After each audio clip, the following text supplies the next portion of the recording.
Mbola ao anatin'ny fampahalalam-baovao hatrany isika ankoatran'ny filoham-pirenena mivady izay nanefa ny adidiny teny Tsimbazaza-tendry dia teo ihany koa ireo kandida samihafa amin'ity fifidianana ben'ny tanàna sy mpanolo-tsaina ity izay tonga nandatsabato androany. Sy nararo amin'ny safidiny tokoa izy ireo ary nanefa izay safidy izay tena amin'ny fokotany izay misy azy ireo tsirairay avy raha avetrany ny fanadihadiana izay naentin'ireo namana mpanao gazety. Toy ny olom-pirenena rehetra dia nantanteraka ny adidiny amin'ny maha olom-pirenena azy ireo kandida amin'ity fifidianana kominaly ity. Tamin'ny 7 ora sasany maraina no nanao ny adidiny teny amin'ny lycée Jules Ferry ny kandida Lalora Valomanana niaraka tamin'ny fianakaviany. Mahatsiaro misaotra an'Andriamanitra sika menakavy eto tonga le andro nandrasana dia efa tonga modely nanefa didy eo anatrehan'Andriamanitra sy ny firenena manentana ny vahoaka malagasy koa mba tena hoe anisy lanja ny andro androany ity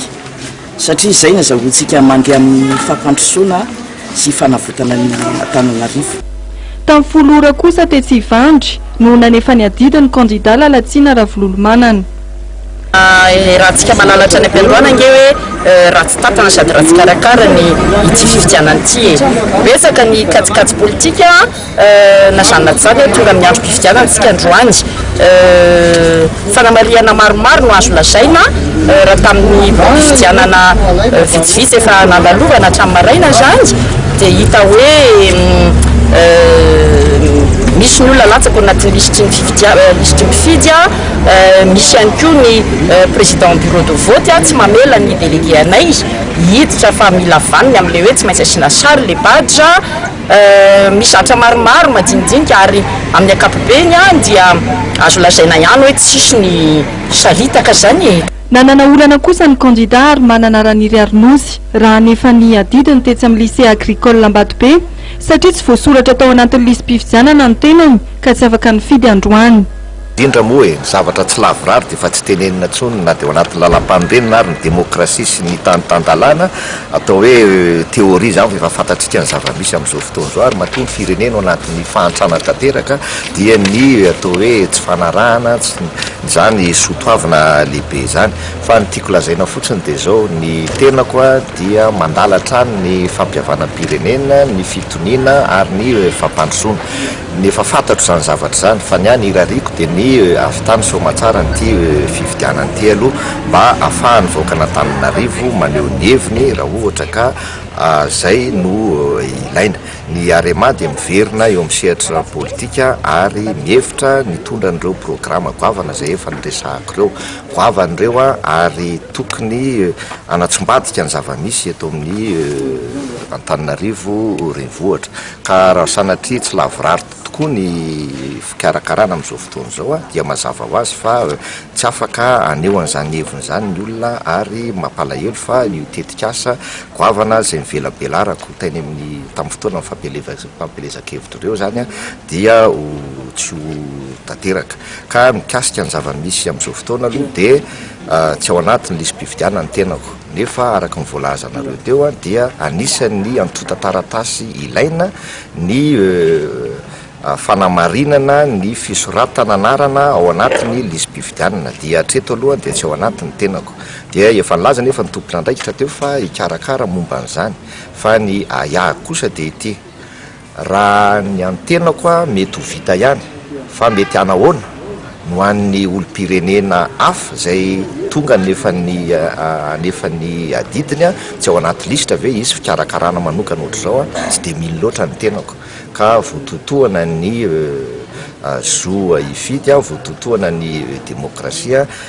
tsy azo atao hoe ekena ny voka-pifidianana misy raha ohatra ka zay ny zava-misy hatreto aloha satria dia miaya mihitsy fa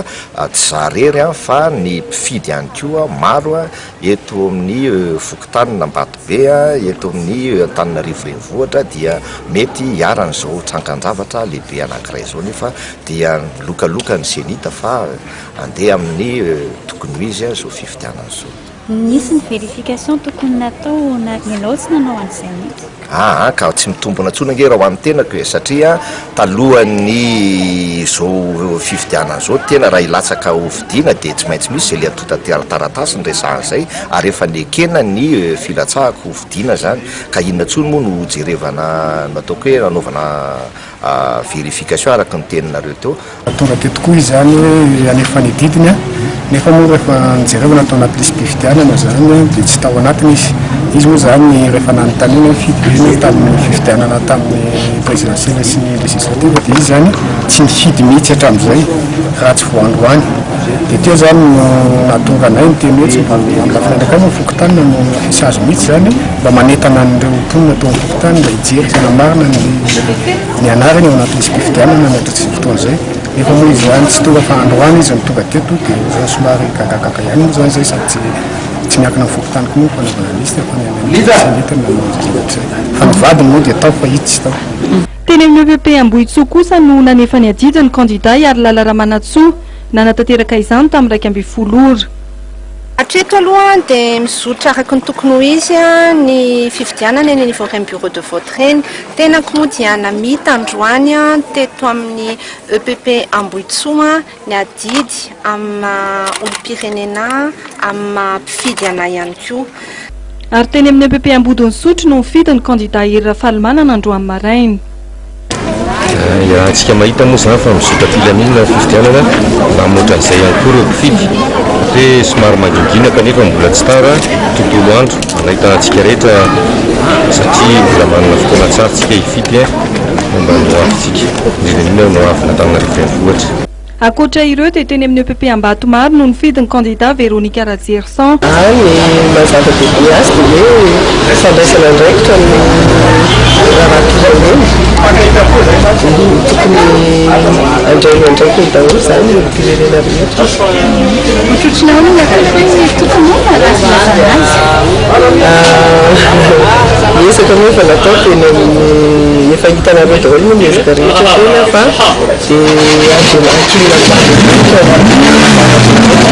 teny amin'ny EPP Mahamasina ny candidat Andry Ranaivo. Olana goavana aloha zany sedraitsika tamin'ny vao miatomboka ilay fividianana satria lavon'ireo birao fandratsaham-bato rehetrarehetra ny délégué de vote teny anivon'ny fokotany sy teny anivon'ny bureau de vote tsirairay avy ny antony tenenin'izy ireo dia mikasika an'ilay mandat io mandat io zany noentinay légalisena manerana ny district Antananarivo renivohitra tamin'ny Omaly no lavony teny amin'ny district amin'ny arrondissement tsirairay avy ny fanaovana légalisation le signature satria hoe tsy vitan'ny zareo ny fa be loatra. Ary teny amin'ny EPP Androhibe no nifidy tamin'ny 2010 ora ny candidat Lalatsina Rakotondrazavy.